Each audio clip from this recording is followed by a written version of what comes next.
வணக்கம் நண்பர்களே. 2026 ஜூன் மாத கிரக அமைப்புகளின்படி ரிஷபராசிக்கான பலன்கள். ஜூன் மாத அமைப்பை பொறுத்த வரைக்கும் இந்த மாதம் பார்த்திங்கன்னா ரொம்பவுமே பரபரப்பாக போய்கிட்டு இருக்கும். மக்கள் எல்லாருமே ரொம்பவுமே ஹைப்பர் ஆக்டிவாக தான் இருப்பாங்க. எல்லாருமே அவங்கவுங்க வேலைகளில் ரொம்பவுமே மும்மரமாக ஈடுபட்டுக்கிட்டே இருப்பாங்க. அதனால் இந்த மாதம் எல்லாருக்குமே பரபரப்பாக தான் இருக்கும். எல்லாருமே அறக்க பறக்க ஏதாவது ஒன்று செஞ்சுக்கிட்டே தான் இருப்பாங்க. ஆனால் அதே போல் மக்கள் எல்லாருக்குமே ஒரு மாதிரி ஈகோ தூண்டுதல் அப்படிங்கிறதும் ஏற்படும். இதனால் மக்கள் பெரும்பாலும் பார்த்திங்கன்னா எல்லாருமே நீயா நானா அப்படிங்கிற மாதிரி போட்டி போட்டுக்கிட்டும் வேலை செஞ்சுக்கிட்டே இருப்பாங்க. யாருமே எதற்கும் விட்டு கொடுத்து போகவே மாட்டாங்க. ஸோ ஒரு பக்கம் வேலைகள் அப்படிங்கிறது பரபரப்பாக போய்கிட்டு இருக்கும். இன்னொரு பக்கம் இந்த மாதிரியான சிக்கல்கள் அப்படிங்கிறதும் இருக்குது. அது தவிர இந்த மாத அமைப்புகளின்படி பார்க்கும்பொழுது இந்த பூகோள அமைப்புகளில் நிறைய சேஞ்சஸ் அப்படிங்கிறது உண்டாகுது.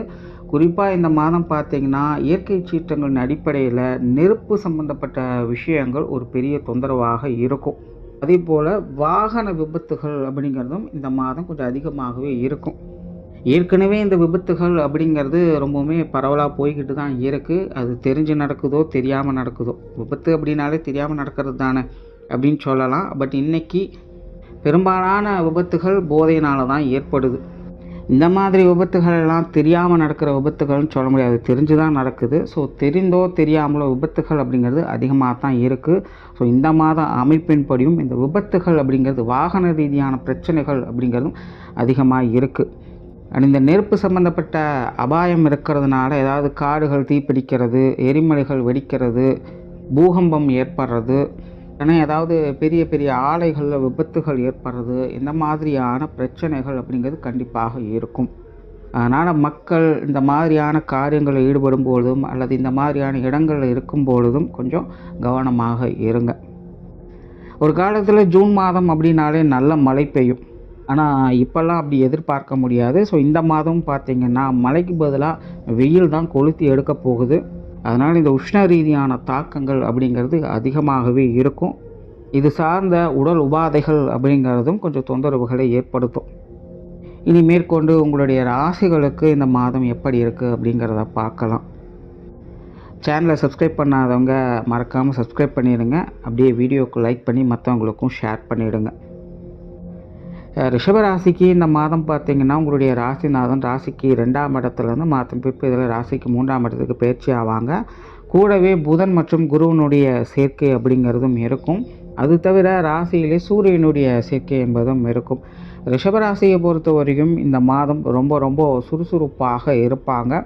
மிகவும் கண்ணியம் நிறைந்த மனிதர்களாக இருப்பாங்க அப்படின்னு சொல்லலாம். மற்றவங்களுக்கு பயன் தரக்கூடிய வகையில் சில காரியங்களை அவங்க செஞ்சுட்டு வருவாங்க. அதே போல் அவங்களுடைய சுயமரியாதையை காப்பாற்றக்கூடிய விஷயங்களில் அவங்க ஈடுபட்டுட்டு வருவாங்க. தனக்குன்னு ஏதாவது ஒரு விஷயத்தை உருவாக்கிக்கணும், தனக்குன்னு ஏதாவது ஒரு அடையாளத்தை பதிக்கணும் அப்படிங்கிறதுல ரொம்பவுமே முனைப்போடு அவங்க செயலாற்றிட்டு வருவாங்க. அது சார்ந்த முயற்சிகளையும் அவங்க இறங்கி வருவாங்க. என்ன நடந்தாலும் சரி மரியாதை விட்டு கொடுத்துடக்கூடாது அப்படிங்கிறதுல அவங்க ரொம்பவுமே கவனமாக இருப்பாங்க. பேச்சுவார்த்தைகள் எல்லாமே கொஞ்சம் சாதகமாகவே இருக்குது. நல்ல புத்திசாலித்தோடு பேசி வருவாங்க. ரிஷபராசிக்காரங்க நல்ல செயல்திறன் மிக்கவங்களாகவும் இந்த மாதம் இருப்பாங்க.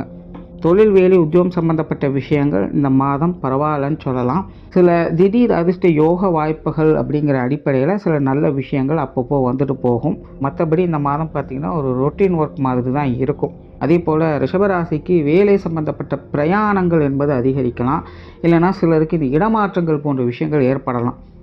அதே போல் சிலருக்கு இந்த தொழில் வேலை உத்தியோக ரீதியாக இந்த எக்ஸ்ட்ரா பெனிஃபிட்ஸ் மாதிரி சின்ன சின்ன விஷயங்கள் அவங்களுக்கு கிடைக்கும். அதனால் கெரியர் ரிலேட்டடான விஷயங்களை பொறுத்த வரைக்கும் இந்த மாதம் ரிஷபராசி கொஞ்சம் நல்லபடியாக பரவாயில்லன்னு சொல்கிற அளவுக்கே இருக்குது.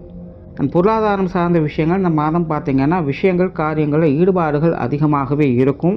மாதத்தின் முற்பகுதிகள் இது சார்ந்த விஷயங்களில் சில அனுகூலங்கள் அப்படிங்கிறது உண்டு. ஏதாவது ஒரு வகையில் பொருள் வரவுகள் உங்கள் பையை நிரப்பும். மாதத்தின் பிற்பகுதியில் கொஞ்சம் சுணக்க நிலைகள் அப்படிங்கிறது இருக்கும். ஆனால் அது சார்ந்த காரியங்களை கைவிட மாட்டீங்க. சுருக்கமாக சொன்னால் இந்த மாதம் ரிஷபராசிக்காரங்களை பொறுத்த வரைக்கும் ரெவென்யூ சம்மந்தப்பட்ட விஷயங்களை ரொம்பவுமே முனைப்போடு செயலாற்றக்கூடியவங்களாகவும் அது சார்ந்த முயற்சிகளில் கடுமையாக ஈடுபடக்கூடியவங்களாகவும் இருப்பீங்க. அதே நேரம் அதுக்கான ரிசல்ட் அப்படிங்கிறதும் உங்களுக்கு ஓரளவுக்கு பரவாயில்லன்னு சொல்லக்கூடிய நிலைகளில் தான் இருக்கும். அதனால் ரிஷபராசிக்காரங்க இந்த பொருளாதார ரீதியாக அகலக்கால் வைக்கிறத தவிர்த்துக்கங்க. முடிஞ்ச அளவுக்கு இந்த கடன் சார்ந்த விஷயங்கள் கொடுப்பதும் சரி, வாங்குவதும் சரி, மாதத்தின் முற்பகுதியில் ஓகே தான், மாதத்தின் பிற்பகுதியில் மட்டும் கொஞ்சம் கவனமாகவே இருங்க. சொத்து சுகங்கள், வாகன ரீதியான விஷயங்கள் இந்த மாதம் பார்த்திங்கன்னா இது சார்ந்த விஷயங்கள், காரியங்கள், ஈடுபாடுகள் அதிகமாக இருக்கும். குறிப்பாக வீட்டை பராமரிக்கக்கூடிய விஷயங்கள் அல்லது வாகனங்களை பராமரிக்கக்கூடிய விஷயங்கள் போன்ற நிலைகள்லாம் பார்க்கலாம். அல்லது ஏதாவது பொருட்களை கொடுத்து புதிய பொருட்களாக மாற்றுவீங்க. இந்த மாதிரி சின்ன சின்ன அசட் ரீதியான விஷயங்கள், காரியங்கள், ஈடுபாடுகள் அப்படிங்கிறது இருக்கும். மற்றபடி பெரிய அளவில் எதையும் எதிர்பார்க்க முடியாது. இது சார்ந்த விரயங்கள், செலவுகள் போன்ற விஷயங்கள் மட்டும் கொஞ்சம் கவனமாக இருங்க. குடும்ப விஷயங்கள், காரியங்கள் இந்த மாதம் சிறப்பாகவே இருக்குது. குடும்ப தேவைகள் பூர்த்தியாகும். குடும்பத்துக்குள்ளே சில புத்தி சாதுரியமான விஷயங்களை செயல்படுத்திட்டு வருவீங்க. இதனால் உங்களுடைய பேர், புகழ் அப்படிங்கிறது மேலோங்கும். குடும்பத்துக்குள்ளே எல்லாருடைய நன்மதிப்புகளையும் பெற்று வருவீங்க. உங்களுடைய சாமர்த்தியத்தால் குடும்பத்துக்குள்ளே சில நல்ல விஷயங்களை எதிர்பார்க்கலாம். குடும்ப உறவுகளும் இந்த மாதம் உங்களுக்கு கொஞ்சம் அனுசரணையாகத்தான் இருந்துட்டு வருவாங்க. அதனால் ரிஷபராசியை பொறுத்த வரைக்கும் குடும்ப வாழ்க்கை, குடும்ப விஷயங்கள், காரியங்கள் என எல்லாமே பார்த்திங்கன்னா ஒரு சாதகமான அமைப்புகளாக இருந்துக்கிட்டு இருக்குது. இன்னும் சொல்லப்போனால் ரிஷபராசிக்காரங்களுக்கு இந்த மாதம் குடும்ப விஷயங்கள், காரியங்கள், ஈடுபாடுகள் அதிகரிக்கவே செய்யும். எப்படியாவது எதையாச்சும் ஒன்று செஞ்சு குடும்பத்தை கரை சேர்த்த மாட்டோமா அப்படிங்கிறதுல ரொம்பவுமே சிந்தனை மேலோங்கியவங்களாக இருப்பாங்க. அதற்கான ஒரு சொல்யூஷனை இந்த மாதம் நீங்கள் நிச்சயமாக கண்டுபிடிப்பீங்க. அது உங்களுக்கு நல்லா ஒர்க் அவுட் ஆகவும் செய்யும். அதற்கான வாய்ப்புகள்லாம் உங்களுக்கு கிடைச்சிது அப்படின்னா அதை சரியான முறையில் பயன்படுத்திக்கங்க. பெற்றோர்கள் சார்ந்த விஷயங்கள்லாம் ஓரளவுக்கு நல்லபடியாகவே இருக்குது. உடன்பிறப்புகள் வகையிலும் சில சாதகமான அமைப்புகளே இருக்கும். குறிப்பாக ரிஷபராசிக்காரங்க இந்த மாதம் உடன்பிறப்புகள் சம்மந்தப்பட்ட விஷயங்கள், காரியங்களில் கொஞ்சம் தலையீடுகள் அதிகமாகவே இருக்கும். நல்ல விஷயங்களையும் எதிர்பார்க்கலாம். பெரிய பெரிய சிக்கல்கள், மனஸ்தாபங்கள் ஏதாவது போயிட்டு இருந்தாலும் இந்த மாதம் அதெல்லாம் சரி பண்ணுறதுக்கான ஒரு வாய்ப்புகள் கிடைக்கும். கணவன் மனைவி உறவுகள் இந்த மாதம் கொஞ்சம் கவனமாக இருங்க. முன்னுக்கு பின் முரண்பாடான விஷயங்கள் தான் அதிகமாக இருக்குது. கணவன் மனைவி இருவருக்குமே இந்த கருத்து வேற்றுமைகள் அப்படிங்கிறது பெரிய அளவில் வேலை செய்யும். நீங்கள் ஒன்று சொன்னால் அவங்க ஒன்று சொல்லுவாங்க. எதை சமாளிக்கிறது அப்படிங்கிறது தெரியாது. தேவையில்லாத வாக்குவாதங்களும், சண்டை சச்சரவுகள் தான் அதிகமாக இருக்கும். அதே போல் வாழ்க்கை துணையின் வகையில் தேவையில்லாத விரயங்கள், செலவுகள் அப்படிங்கிறதும் அதிகமாக இருக்கும். ஒரு பக்கம் அது சுப விரயங்கள் அப்படிங்கிறதும் எடுத்துக்கலாம். ஆனாலும் அதெல்லாம் ஏதோ ஒரு வகையில் சின்ன சின்ன சங்கடங்களையும் பிரச்சனைகளையும் ஏற்படுத்திகிட்டே இருக்கும். ஸோ கணவன் மனைவி உறவுகளை பொறுத்த வரைக்கும் இந்த மாதம் கொஞ்சம் கவனமாகவே கையாளுங்க. அதாவது ஏன் டென்ஷன் ஆகுறாங்க, எதுக்கு டென்ஷன் ஆகுறாங்க அப்படின்னே புரியாது. குறிப்பாக இந்த வேலை அலைச்சல்கள், பொருளாதார ரீதியான மனஸ்தாபங்கள் போன்ற விஷயங்கள்லாம் கணவன் மனைவி உறவுகளுக்குள்ள கொஞ்சம் சங்கடத்தை ஏற்படுத்தும். ஸோ இதெல்லாம் கொஞ்சம் கவனமாக பார்த்துக்கங்க. குழந்தைகள் சம்மந்தப்பட்ட விஷயங்கள் இந்த மாதம் சாதகமாகவே இருக்குது. குழந்தைகள் வகையில் ஒரு நல்ல விஷயங்களை எதிர்பார்க்கலாம். திருமண அமைப்புகள், புத்திரபாக்கிய அமைப்புகள் ரெண்டுமே நல்லபடியாகவே இருக்குது. உடல்நலம் சார்ந்த விஷயங்களை பொறுத்த வரைக்கும் இந்த மாதம் கொஞ்சம் உஷ்ண ரீதியான தொந்தரவுகள் இருக்கும். மற்றபடி ஓகே தான். உற்றார் உறவினர்கள், நண்பர்கள் வகையில் எல்லாமே ஓகே தான். உறவினர்கள் வகையில் சின்ன சின்ன ஈகோ சம்மந்தப்பட்ட விஷயங்கள் கொஞ்சம் கிளாஷ் ஆகும். அதை மட்டும் கொஞ்சம் பார்த்துக்கங்க. மற்றபடி பெரிய அளவில் பிரச்சனை அப்படிங்கிறது இல்லை. அதாவது நார்வர் கழகம் நன்மையில் முடியும் அப்படிங்கிற மாதிரி தான் இந்த விஷயங்கள்லாம் இருக்கும். ஸோ அதுக்கு தகுந்த மாதிரி பிளான் பண்ணிக்கோங்க. மாணவர்களுக்கு கல்வி, வித்தை சம்பந்தப்பட்ட விஷயங்கள் இந்த மாதம் சாதகமாகவே இருக்குது. மாணவர்களுடைய தேவைகள் பூர்த்தியாகும். மாணவர்கள் ரொம்பவுமே சிறப்பாகவே செயலாற்றி வருவாங்க.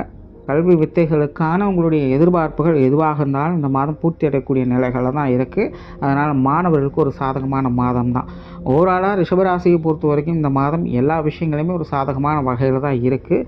மற்றவங்க வகையில் கொஞ்சம் தேவையில்லாத விரயங்கள், செலவுகள், அலைச்சல் போன்ற விஷயங்கள் இருக்கத்தான் செய்யும். அதை மட்டும் கொஞ்சம் கரெக்ட் பண்ணிக்கோங்க. நன்றி, வணக்கம், வாழ்க வளமுடன்.